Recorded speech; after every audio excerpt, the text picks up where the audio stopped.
अस्सलाम वालेकुम। सीधे पॉइंट पर आते हैं। आज के इस एक्सप्लेनर में हम एक ऐसी जबरदस्त चर्चा शुरू करने वाले हैं जो सीधा हमारे इंसानी रिश्तों की नींव और उनकी पूरी हायरार्की पर असर डालती है। सोचिए, आज के इस दौर में जहां लोग एक दूसरे से इतने दूर होते जा रहे हैं, वहां हमें एक ऐसे डिवाइन ब्लूप्रिंट की जरूरत है जो हमें वापस जोड़ सके, राइट? और ये पूरा स्ट्रक्चर सीधा कुरान की सूरा अन-निसा आयत 36 पर बेस्ड है। यहां हमारे इन सोशल बॉन्ड्स की एक बेहतरीन और एकदम मुकम्मल तस्वीर मिलती है। तो इस एक्सपैंडिंग सर्कल ऑफ रिस्पॉन्सिबिलिटी को समझने के लिए हम एक सिस्टमैटिक रास्ता पकड़ेंगे। पड़ोसियों के हुकूक से बात शुरू होगी, फिर इमीडिएट फैमिली और भाई बहनों के दरमियान विरासत के इंसाफ को देखेंगे, उसके बाद एक्सटेंडेड सोसाइटी का नंबर आएगा और आखिर में किसी भी टूटे हुए रिश्ते को जोड़ने का एक बहुत ही प्रैक्टिकल इलाज डिस्कस करेंगे। चलिए शुरू करते हैं। सबसे पहले बात करते हैं फाउंडेशन लेवल की, यानी पड़ोसियों के अधिकार। एक नॉन मुस्लिम और मुस्लिम पड़ोसी के आखिर क्या हुकूक होते हैं? क्या इस बात का अंदाजा है कि एक गैर मुस्लिम पड़ोसी के ठीक 20 स्पेसिफिक राइट्स होते हैं? 20! ये कोई छोटा नंबर नहीं है। इसमें से 7 हुकूक तो सिर्फ एक इंसान होने के नाते हैं, लेकिन बाकी 13 खास तौर पर पड़ोसी होने की वजह से बनते हैं। मतलब सिर्फ और सिर्फ करीब रहने की वजह से ये 13 हुकूक उन्हें मिल जाते हैं। ये अपने आप में दिखाता है कि इस्लाम में पड़ोसी का दर्जा आखिर कितना बड़ा और अहम है। आजकल बड़े शहरों में पड़ोसियों को इग्नोर करना या उनसे दूरी बनाए रखना एक नया अजीब सा ट्रेंड बन गया है ना? लोग अपने बगल वाले को ठीक से जानते तक नहीं। लेकिन सुनना हमें प्रैक्टिकल मर्सी सिखाता है। इसका मतलब क्या है? जब घर में खाना बने तो थोड़ा एक्स्ट्रा बनाकर उनके साथ शेयर करना, उनके त्योहारों पर उन्हें सच्ची मुबारकबाद देना और रोजमर्रा की उन छोटी मोटी गलतियों को बस नजरअंदाज कर देना। ये छोटे छोटे एक्शंस ही तो एक सेहतमंद और मजबूत कम्युनिटी बनाते हैं। अब देखिए, जब एक पड़ोसी मुस्लिम भी हो तो ये राइट्स बढ़कर ठीक 30 तक पहुंच जाते हैं।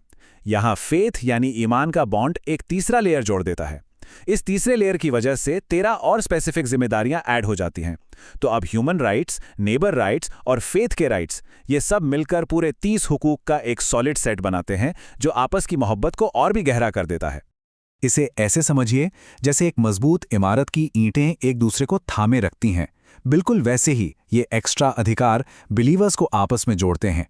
जरूरत पड़ने पर बिना किसी दिखावे के छुपकर सदका देना, बीमारी में उनका हाल जानना, जुमा की नमाज के लिए साथ चलना और उनके आखिरी सफर यानी जनाजे में शामिल होना।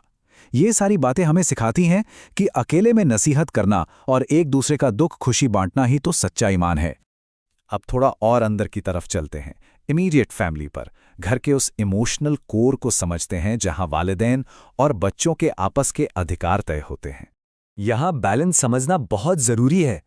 एक तरफ तो वालिदैन की बेहद इज्जत और उनकी फर्माबरदारी लाजिमी है, यहां तक कि अगर वो कभी अनफेयर या सख्त भी लगें तब भी उनकी खिदमत करना और उनके लिए रोजाना दुआ करना हमारा फर्ज है। पर ठीक इसके बराबर माता पिता की भी उतनी ही बड़ी जिम्मेदारी होती है। उनका फर्ज है कि वो बच्चों को एक अच्छा नाम दें, उन्हें दीन सिखाएं और सबसे अहम बात, उन पर अपनी ऐसी अनरियलिस्टिक उम्मीदें बिल्कुल ना थोपें जिससे बच्चों की इमोशनल वेलबींग ही तबाह हो जाए। एक खूबसूरत बैलेंस मेंटेन करना ही तो असली सुन्ना है। चलिए अब आते हैं एक ऐसे मुद्दे पर जो आज की फैमिलीज में सबसे बड़ी आग लगाता है, भाई बहनों के रिश्ते और विरासत में नाइंसाफी। विरासत या इनहेरिटेंस का मुद्दा वाकई इतना संगीन है कि किसी भी हकदार, खासकर एक बहन को उसके हिस्से से महरूम करना एक कबीरा गुनाह माना गया है। इसका रूहानी अंजाम लिटरली खौफनाक है। हदीस बिल्कुल वाज़ेह तौर पर कहती है कि जो दुनिया में दूसरे का हक छीनता है, आखिरत में उसकी अपनी जन्नत उससे छीन ली जाती है। ये बस कुछ जमीन या पैसों का मामला नहीं है, ये सीधा सीधा जन्नत और जहन्नम का फैसला है।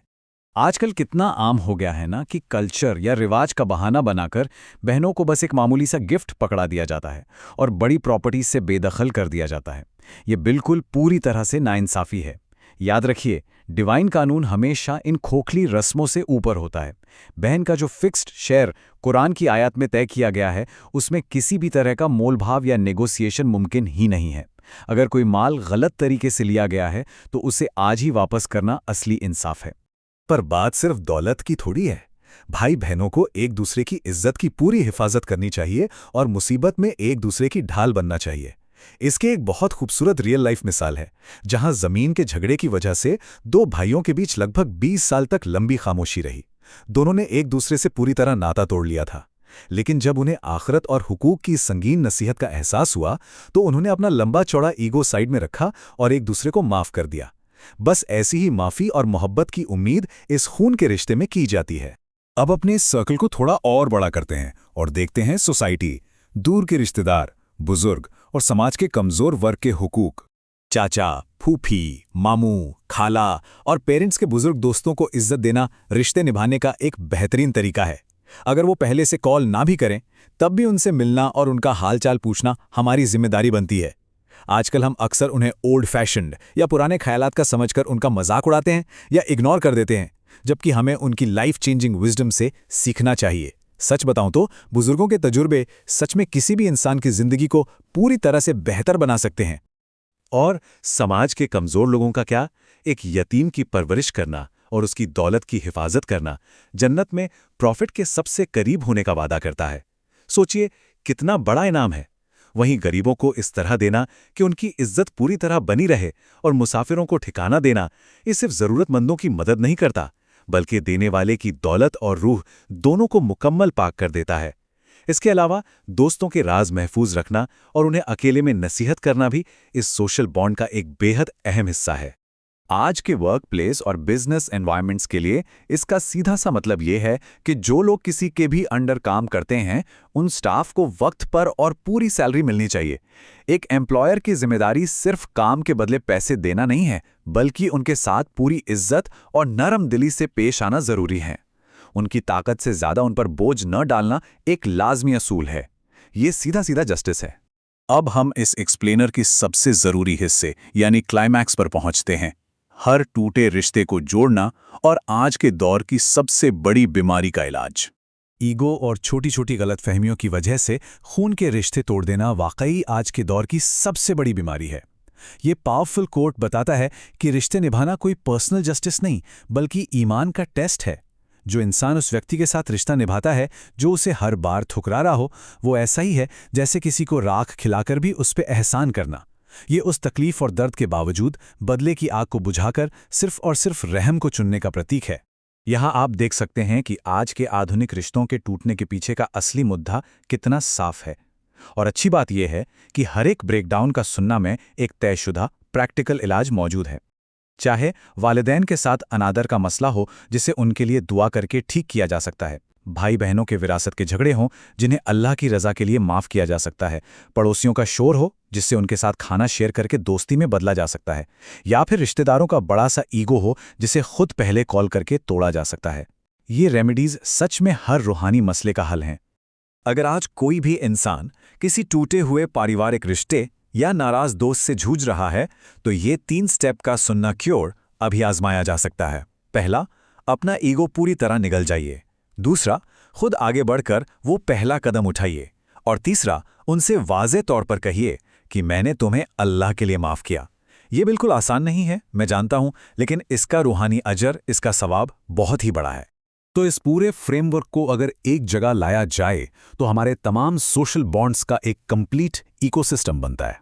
पड़ोसियों के साथ नरम दिली से लेकर घर में आपस की इज्जत, भाई बहनों के हक में स्ट्रिक्ट इंसाफ और समाज के कमजोर वर्ग की हिफाजत, ये सब दरअसल उस डिवाइन ब्लूप्रिंट का ही हिस्सा है। और इस पूरे सिस्टम को जोड़े रखने वाली चीज सिर्फ एक है, अपने ईगो पर मर्सी यानी रहम को तरजीह देना।